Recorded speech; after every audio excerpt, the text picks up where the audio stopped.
ထိုင်းနဲ့ကမ္ဘောဒီးယားနယ်စပ်မှာဘာကြောင့်တိုက်ပွဲတွေဖြစ်နေတာလဲထိုင်းနဲ့ကမ္ဘောဒီးယားကြားကတင်းမာမှုတွေအရှိန်ပြန်တက်လာပြီးနယ်စပ်မှာပေါက်ကွဲခဲ့လို့အမေရိကန်သမ္မတဒေါ်နယ်ထရန့်ထောက်ခံပေးထားတဲ့အပြစ်ခတ်ရစရေးလမ်းချော်ခဲ့ပါတယ်။အနည်းဆုံးထိုင်းစစ်သား3ယောက်နဲ့ကမ္ဘောဒီးယားရဲသား9ယောက်သေဆုံးခဲ့ပြီးဒီတစ်ခါစစ်မီးကိုဘယ်သူစခဲ့ပါသလဲ။နိုင်ငံကြားအပြန်အလှန်ပြစ်ဖို့နေကြပါတယ်။နယ်စပ်မှာထိုင်းလေကြောင်းတိုက်ခိုက်မှုတွေလုပ်ခဲ့တာဒီတစ်ခါစစ်ပွဲအရှိန်ကတော့ဇူလိုင်လအပြည့်ရဲ့ဆဲရေးနောက်ပိုင်းအဆိုးအဝါဆုံးတိုက်ပွဲဖြစ်ပါတယ်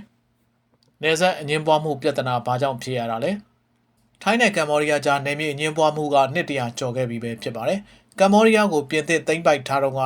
နယ်စပ်စီးမြင့်တွေရွေးဆဲချိန်ကလေးကဖြစ်ပါတယ်။ပိုင်နဲ့အငင်းပွားတဲ့နေရာမှာရှိတဲ့17ရာစုဟိန္ဒူဘုရားကျောင်းဆောင်တစ်ခုကို2008ခုနှစ်တုန်းကကမ္ဘောဒီးယားက UNESCO ကိုကမ္ဘာအမွေနှစ်တင်ဖို့စ조사နေချိန်မှာရန်ဆောင်မှုတွေအရှိန်တက်ခတ်ပါတယ်။ဒီအတွက်ထိုင်းကအပြင်းထန်ကန့်ကွက်ခဲ့ပါတယ်။ကြိုကြားတိုက်ခိုက်မှုတွေနှစ်နဲ့ချီရှိခဲ့ပြီးနှစ်ဖက်စလုံးကစစ်သားနဲ့အရက်သားတွေသေဆုံးခဲ့ကြရပါတယ်။မေလကကမ္ဘောဒီးယားစစ်သားတယောက်သေဆုံးပြီးတဲ့နောက်ဆုံးတင်းမာမှုအရှိန်တက်လာခဲ့တာဖြစ်ပါတယ်။နိုင်ငံဆက်ဆံရေးက10စုနှစ်ကျော်အတွင်းမှာအနိုင်ဆုံးအထိကျဆင်းခဲ့ပါတယ်။ဇူလိုင်လပထမအကြော့တိုက်ပွဲတွေမဖြစ်ခင်မှာပဲနိုင်ငံစလုံးကနေဆက်ကန့်သက်မှုတွေလုပ်ခဲ့ပါတယ်။ကမ္ဘောဒီးယားကတစ်သီးနဲ့ဟင်းသီးဟင်းရွက်လျှက်စစ်မီးနဲ့အင်တာနက်အပါအဝင်ထိုင်းကုန်စည်တွေကိုတင်သွင်းခွင့်ပိတ်ပင်ခဲ့ပါတယ်။ဘာဖြစ်ခဲ့လဲဆိုတာနဲ့ပတ်သက်ပြီးနှစ်ဖက်စလုံးကကွဲပြားတဲ့ပုံစံအမျိုးမျိုးပြောနေကြပါတယ်။ဒီဇင်ဘာလ10ရက်နေ့ကဥပွန်ရချာခရိုင်မှာကမ္ဘောဒီးယားပစ်ခတ်မှုကိုတုံ့ပြန်တိုက်ခိုက်ခဲ့ပြီးထိုင်းစစ်သားတယောက်သေဆုံးကြောင်းထိုင်းစစ်တပ်ကပြောပါတယ်။အငင်းပွားနေတဲ့နယ်စပ်တကြော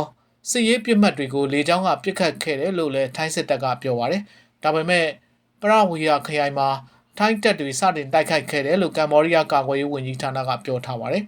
။လက်တုပ်ပြန်မတိုက်ခိုက်ခဲ့ဘူးလို့လည်းကမ္ဘောဒီးယားကပြောပါတယ်။နောက်နေ့မှာကမ္ဘောဒီးယားကဒုံးကျည်တွေနဲ့ပုံချတဲ့ drone တွေအသေးခံ drone တွေတုံးပြီးထိုင်းစစ်သားတွေကိုပစ်ခတ်ခဲ့ကြောင်းထိုင်းစစ်တပ်ကဆွဆွဲထားပါတယ်။ဒုံးကျည်တွေကြလို့ရက်သားနေရာတွေထိမှန်တယ်လို့လည်းသိရပါတယ်။အဲ့ဒီနောက်မှာတော့လေကြောင်းတိုက်ခိုက်မှုတွေထက်လုပ်ခဲ့ကြောင်းထိုင်းဘက်ကအတည်ပြုခဲ့ပါတယ်။ထိုင်းနယ်စပ်ပါဆက်ခရိုင်ကရက်သားနေရာတွေကိုထိုင်းကအရန်ကာရောပြစ်ခတ်ခဲ့ကြောင်းလဲကမ္ဘောဒီးယားကဆွဆွဲထားပါတယ်။အခြားတစ်ဖက်မှာ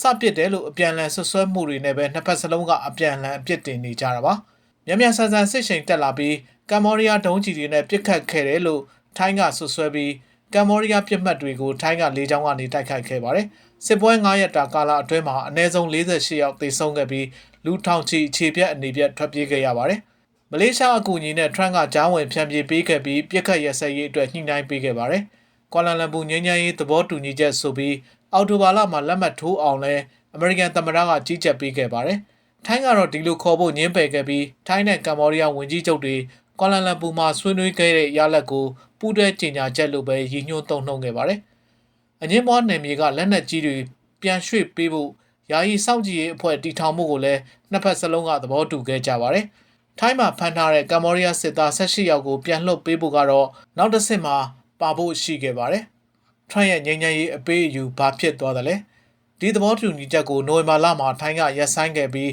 လုံခြုံရေးချင်းချောက်မှုကတကယ်ကျဆင်းမသွားသေးဘူးလို့ထိုင်းဝန်ကြီးချုပ်အနူဂျင်ကပြောပါတယ်။ဒီအချိန်မှာပဲကမ္ဘောဒီးယားဘက်ကတော့အပြစ်ရဲ့သဘောတူညီချက်ကိုဆက်လက်လိုက်နာနေဆဲဖြစ်ကြောင်းပြောပါတယ်။ဒီဇင်ဘာလမှာတိုက်ပွဲတွေပြန်ဖြစ်လာပြီးတဲ့နောက်အပြစ်ရဲ့ဆဲရေးဟာအလုံးမဖြစ်ဘဲကမ္ဘောဒီးယားဘက်မှတာဝန်ရှိကြောင်းထိုင်းနိုင်ငံသားဝန်ကြီးဖုန်ကတ်ကောင်းကပြောပါတယ်။ကမ္ဘောဒီးယားဝန်ကြီးချုပ်ဟောင်းဟွန်ဆန်ကတော့အပြစ်ရဲ့ဆဲရေးကိုလေးစားတဲ့အနေနဲ့တင်းနှင်းနာနေနှောင်းပိုင်းမှာစတင်ပစ်ခတ်ခဲ့ကြောင်းပြောကြပါတယ်။ထရန့်ကတော့သဘောတူညီချက်ကိုလေးစားကြဖို့နှစ်ဖက်စလုံးကိုတောင်းဆိုခဲ့ကြောင်းရိုက်တာသတင်းမှာဖော်ပြထားပါတယ်။နောက်ဆက်တွဲဘာဖြစ်လာမလဲဆိုတာကတော့မသေးခွဲလှပါဘူးခင်ဗျာ။